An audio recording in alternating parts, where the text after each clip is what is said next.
Hi, and welcome to CoverBrand, where we cover all things branding, marketing, and advertising to help you understand what the hell branding is and how it works to grow your business.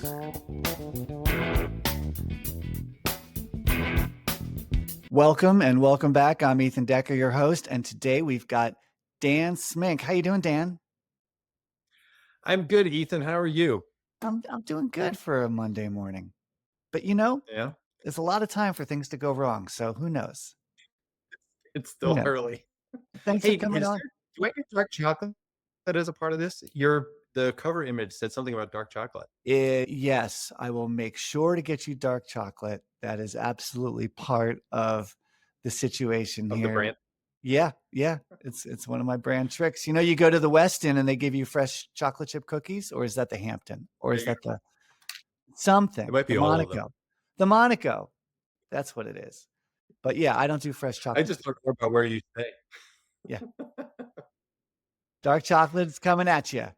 So let's talk about branding. Let's cover some brand stuff here. You've got a Yeah, question for me. What's your question? I do.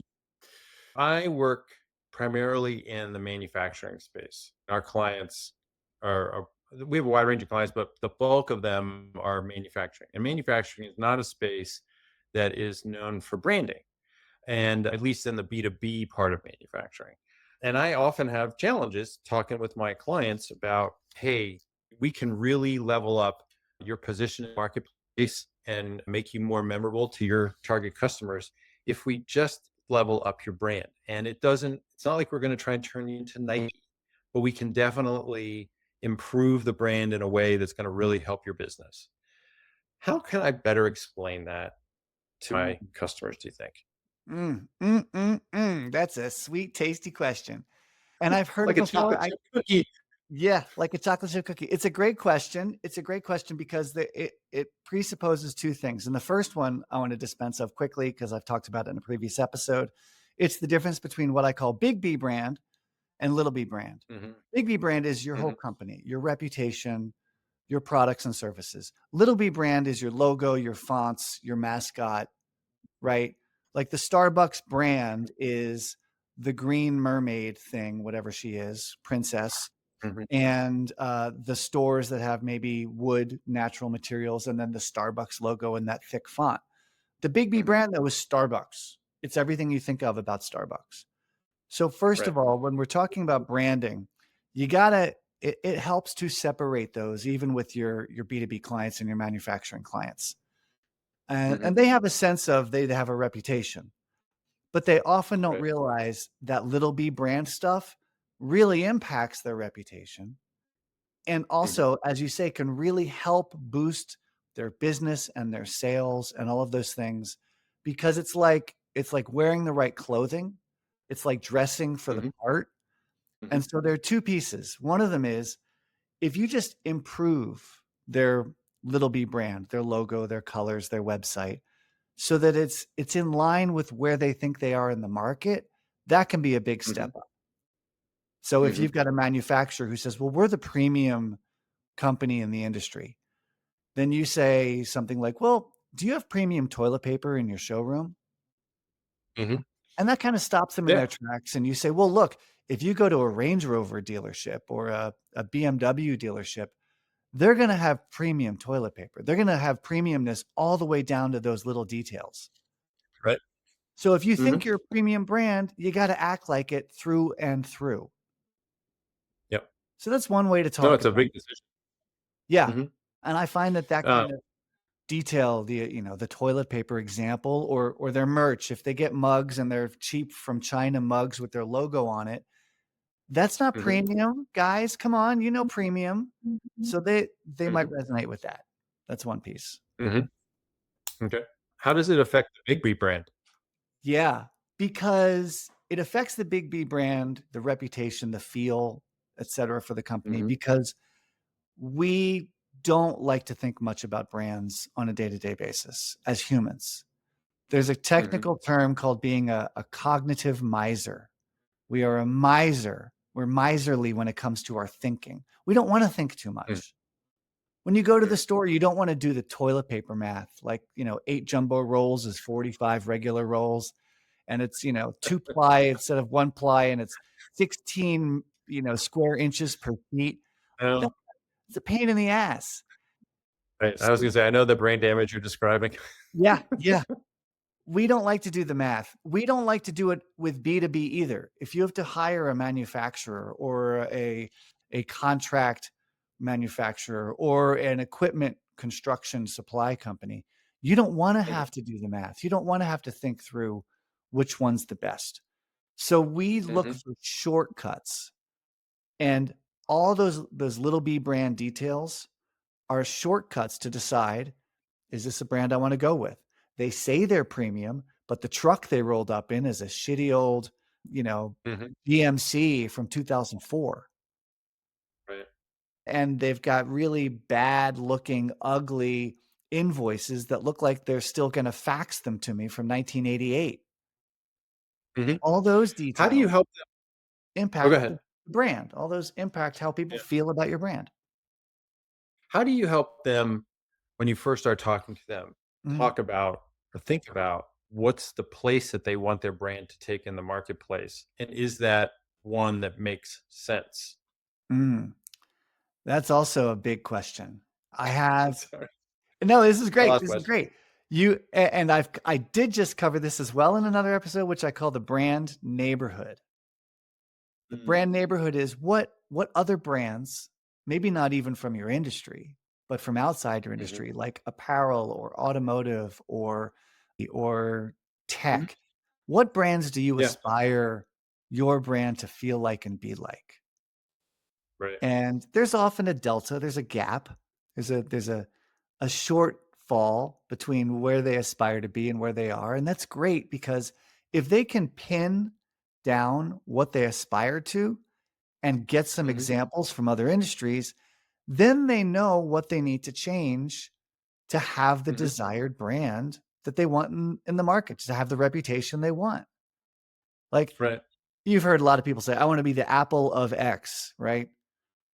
The Apple of Yeah. industrial drill bits, or I wanna be the Mhm. Apple of No. rechargeable batteries. Uh-huh. You're talking Well, our language. These are our yeah, brands. and so if you wanna be the Apple of lithium ion industrial batteries, let's see what Apple does. For instance, Apple Mhm, has gorgeous stores where they have patented technology for their glass spiral staircases because no one's ever made a spiral staircase entirely out of glass before Apple. Are you mhm, willing to do that for your stores? Are you up for that? yeah, Look at Apple's packaging. They sell computer keyboards which are clean and clear and gorgeous and have these aluminum chassis. Are you willing to design your products that beautifully? And then the packaging itself has nothing on it except a photo of the keyboard itself and the Apple logo. Are you willing to mhm. show that restraint when it comes to the package design and the information you put on your pack? That's what it takes. I think it's yeah. I think it's Yeah. an interesting question because it's often an interesting challenge that I find with clients is they might aspire to that, but they don't necessarily walk the talk when it comes to budgeting for it. Yep. I remember when I used to do product management for medical device companies, and we were selling like rapid diagnostic tests that you would get in a pediatrician's office. Yep. 45% of the budget went to the marketing, the Yeah. product design, the packaging, the marketing that we did for that to position it correctly in the marketplace, which drove people inside crazy because they're like, why should we spend that much on marketing? I'm like, well, if you want it to look like a premium product, you got to work like it. Yep, yep. Another way to get them to appreciate it when you're in an industry that doesn't appreciate branding, so to speak, Hmm. is to talk about their own clothing.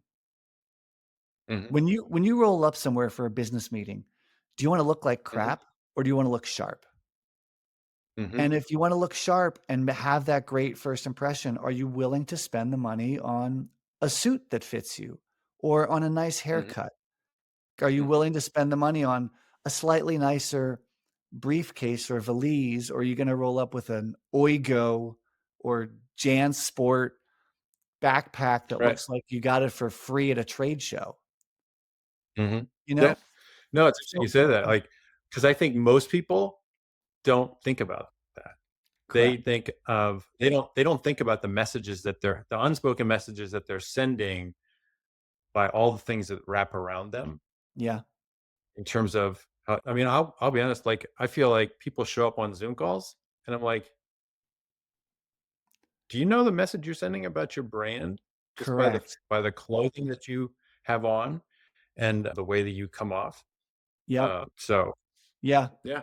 Yeah. It's what we say without speaking. It's our Mhm. brand body language is another term I've used, which is great. So Right. here we've got what you're really talking about is how to persuade someone in an Mhm. industry that doesn't appreciate this. And it usually does take a mix of these tools. You've got to first Mhm. help them identify the brand neighborhood they aspire to. And Mhm. Apple's always the first choice. And so you got to talk them off that and say, you're never going to be the Apple of, medical supply companies. Mhm. So, okay, Right. let's be more realistic. Great. Come up with a good aspirational neighborhood of 3 or 4 brands you aspire to. Steal their playbook and Mhm. then walk that talk down to the details. What toilet paper would those brands have in their stores? What Mhm. pens and mugs and branded merch would those brands have? Well, run Yeah. that merch playbook. It's not, you don't have to be too creative and inventive, but you just have to No, but it's like, walk the talk. yeah, yeah, yeah. I mean, do Yeah. you wanna have, like, clothing in that your sales team dresses in, right? That's like Kohl's, Right. like Right. sort of store brand, or is it gonna be like Nordstrom Right. quality, or is it going to be Bogner quality? Like, what is the product that you're thinking of? It was interesting. I Yeah. was in a car dealership the other day when it was a premium car dealership, and they had a whole merch section. And I was Right. looking at the brands of the merch, and they were not cheap brands. No. Like, No. I was like, interesting. Yeah, and so So, two for 2%, that's exactly the point is, are you playing the playbook throughout? Are mhm, you walking the talk? yeah, And is mhm, your brand behavior or brand body language consistent with what you're mhm, saying or what you want it to be? And so mhm, for those conversations, it's just so helpful to get it personal about them and their mhm, own clothing and their own haircut. I mean, we're as mhm, humans, we are addicted to hair. Like oh my God, we're so obsessed with our hair. And then you want to find a metaphor that resonates with them. And if it's that notion mhm, of, oh, you want to be a premium brand, but you're going to have Kirkland brand champagne at your event, then whatever right, that metaphor is, use that metaphor that they get, that they resonate with. mhm, And then that will help them burst through their barriers of not understanding the value of brand in mhm, positioning their company and in creating the reputation that they want. yeah. Yeah. All great advice. Thank you. Yeah.